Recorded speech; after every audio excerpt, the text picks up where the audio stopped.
भारतीय इतिहास के महापुरुषों में शिवाजी का नाम प्रमुख है।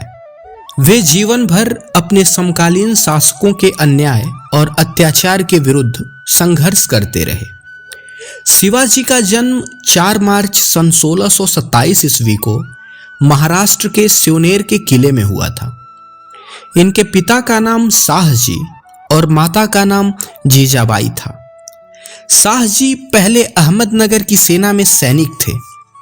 वहां रहकर शाहजी ने बड़ी उन्नति की और वे प्रमुख सेनापति बन गए। कुछ समय बाद शाहजी ने बीजापुर के सुल्तान के यहाँ नौकरी कर ली। जब शिवाजी लगभग 10 वर्ष के हुए तब उनके पिता शाहजी ने अपना दूसरा विवाह कर लिया। अब शिवाजी अपनी माता के साथ दादाजी कोंडदेव के संरक्षण में पूना में रहने लगे। जीजाबाई धार्मिक प्रवृत्ति की आदर्श महिला थी। उन्होंने बड़ी कुशलता से शिवाजी की शिक्षा दीक्षा का प्रबंध किया। शिवाजी बचपन से ही अपनी माता के परम भक्त थे। दादाजी कोंडदेव की देखरेख में शिवाजी को सैनिक शिक्षा मिली और वे घुड़सवारी, अस्त्रों शस्त्रों के प्रयोग तथा अन्य सैनिक कार्यों में शीघ्र ही निपुण हो गए। वे पढ़ना लिखना तो अधिक नहीं सीख सके, परंतु अपनी माता से रामायण, महाभारत तथा पुराणों की कहानियां सुनकर उन्होंने हिंदू धर्म और भारतीय संस्कृति का अच्छा ज्ञान प्राप्त कर लिया। माता ने शिवाजी के मन में देश प्रेम की भावना जागृत की।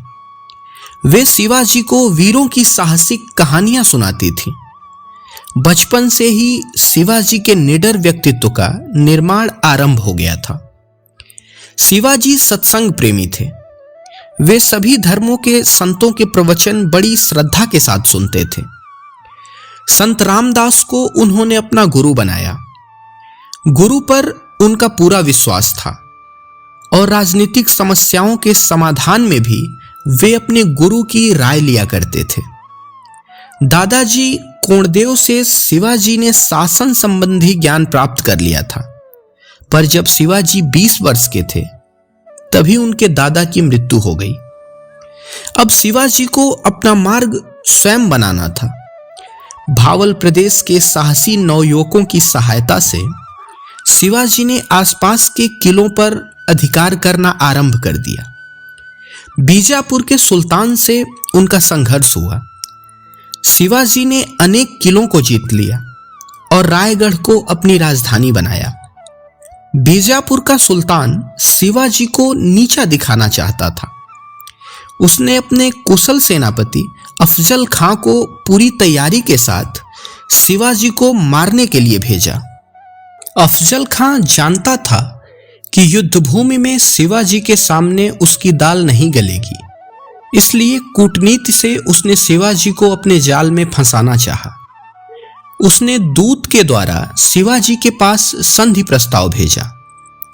उन्हें दूत की बातों से अफजल खां के कपटपूर्ण व्यवहार का आभास मिल गया था। अतः वे सतर्क होकर अफजल खां से मिलने गए। उन्होंने साहसपूर्वक स्थिति का सामना किया और हाथ में पहने हुए बघनक से अफजल खां का वध कर दिया। शिवाजी की बढ़ती हुई शक्ति से मुगल बादशाह औरंगजेब को चिंता हुई। उसने अपने मामा शाइस्ता खां को दक्षिण का सूबेदार बनाकर भेजा और उससे शिवाजी की बढ़ती हुई शक्ति को नष्ट करने को कहा। शाइस्ता खां पूना के एक महल में ठहरा था। रात के समय शिवाजी ने अपने सैनिकों के साथ शाइस्ता खां पर आक्रमण कर दिया, लेकिन वह अंधेरे में कमरे से भाग निकला। शिवाजी के वार से उसके हाथ का अंगूठा कट गया। मुगल सैनिक शिवाजी का पीछा करने का साहस भी न कर सके। इस पराजय से मुगल साम्राज्य की प्रतिष्ठा को बड़ी क्षति हुई। अब शिवाजी का दमन करने के लिए औरंगजेब ने आमेर के राजा जयसिंह को भेजा। जयसिंह नीतिकुशल, दूरदर्शी, योग्य और साहसी सेनानायक था। इन दोनों के मध्य 2 महीने तक घमासान युद्ध हुआ। अंत में शिवाजी संधि करने के लिए विवश हो गए और उनको जय सिंह की सभी शर्तें स्वीकार करनी पड़ी। जब जय सिंह के साथ शिवाजी आगरा पहुंचे तब नगर के बाहर उनका कोई स्वागत नहीं किया गया। मुगल दरबार में भी उनको यथोचित सम्मान नहीं मिला। स्वाभिमानी शिवाजी यह अपमान सहन न कर सके। वे मुगल सम्राट की अवहेलना करके दरबार से चले गए। औरंगजेब ने उनके महल के चारों ओर पहरा बैठाकर उनको कैद कर लिया। वह शिवाजी का वध करने की योजना बना रहा था। इसी समय शिवाजी ने बीमार हो जाने की घोषणा कर दी।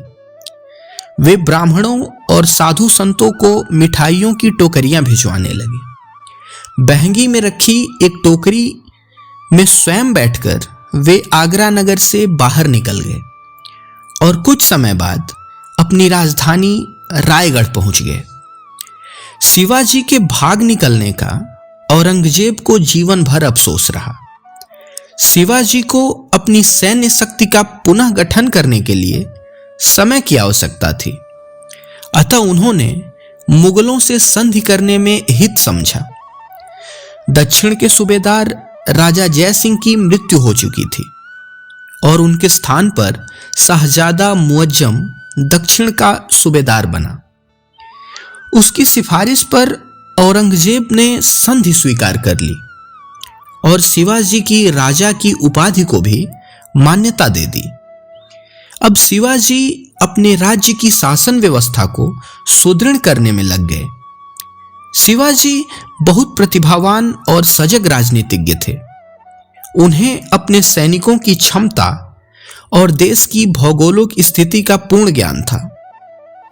इसलिए उन्होंने दुर्गों के निर्माण और छापामार युद्ध में मुगल सेनाओं की सहायता करके उनको अपना मित्र भी बनाए रखा।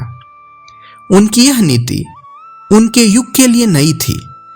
यद्यपि उनका जीवन एक तूफानी दौर के बीच से गुजर रहा था, पर वे अपने राज्य की शासन व्यवस्था के लिए समय निकाल लेते थे।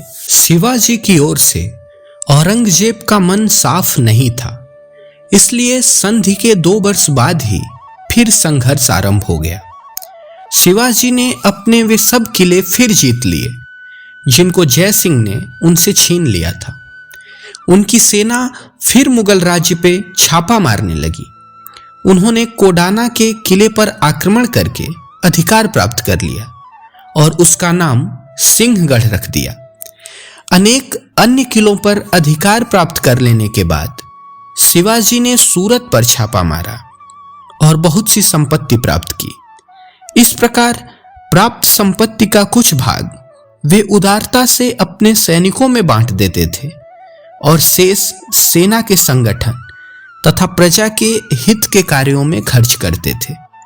शिवाजी परिस्थिति को देखकर अपनी रणनीति बनाते थे, इसलिए उनकी विजय होती थी। अब शिवाजी महाराष्ट्र के विस्तृत क्षेत्र के स्वतंत्र शासक बन गए और सन 1674 ईस्वी में बड़ी धूमधाम से उनका राज्याभिषेक हुआ। उसी समय उन्होंने छत्रपति की पदवी धारण कर ली। इस अवसर पर उन्होंने बड़ी उदारता से दीन दुखियों को दान दिया। राज्याभिषेक के बाद भी शिवाजी ने अपना विजय अभियान जारी रखा। बीजापुर और कर्नाटक पर आक्रमण करके समुद्र तट के सारे प्रदेशों को अपने अधिकार में कर लिया। शिवाजी ने ही सबसे पहले सुव्यवस्थित ढंग से नौसेना का संगठन किया था। शिवाजी महान दूरदर्शी थे और वे यह जानते थे कि भविष्य में देश को नौसेना की भी आवश्यकता होगी। शिवाजी स्वयं धर्मनिष्ठ हिंदू थे और अन्य धर्मों का भी आदर करते थे। मुसलमान संतों और फकीरों की वे उसी प्रकार सहायता करते थे जिस प्रकार हिंदू संत महात्माओं की। राज्य के पदों के वितरण में भी कोई भेदभाव नहीं रखते थे। उनके राज्य में स्त्रियों का बड़ा सम्मान किया जाता था। युद्ध में यदि शत्रु पक्ष की कोई महिला उनके अधिकार में आ जाती तो वे उसका सम्मान करते थे और उसे उसके पति अथवा माता पिता के पास पहुंचा देते थे। उनका राज्य धर्मनिरपेक्ष राज्य था। उनके राज्य में हर एक व्यक्ति को धार्मिक स्वतंत्रता थी। अत्याचार के दमन को वे अपना कर्तव्य समझते थे, इसीलिए सेना संगठन को विशेष महत्व देते थे। सैनिकों की सुख सुविधा का वे विशेष ध्यान रखते थे। शिवाजी के राज्य में अपराधी को दंड अवश्य मिलता था। जब उनका पुत्र संभाजी अमर्यादित व्यवहार करने लगा तो उसे भी शिवाजी के आदेश से बंदी बना लिया गया। शिवाजी ने एक स्वतंत्र राज्य की स्थापना का महान संकल्प लिया था और इसी लक्ष्य की प्राप्ति के लिए वे आजीवन संघर्ष करते रहे। सच्चे अर्थों में शिवाजी एक महान राष्ट्र निर्माता थे। उन्हीं के पद चिन्हों पर चलकर पेशवाओं ने भारत में मराठा शक्ति और प्रभाव का विस्तार कर शिवाजी के स्वप्न को साकार किया।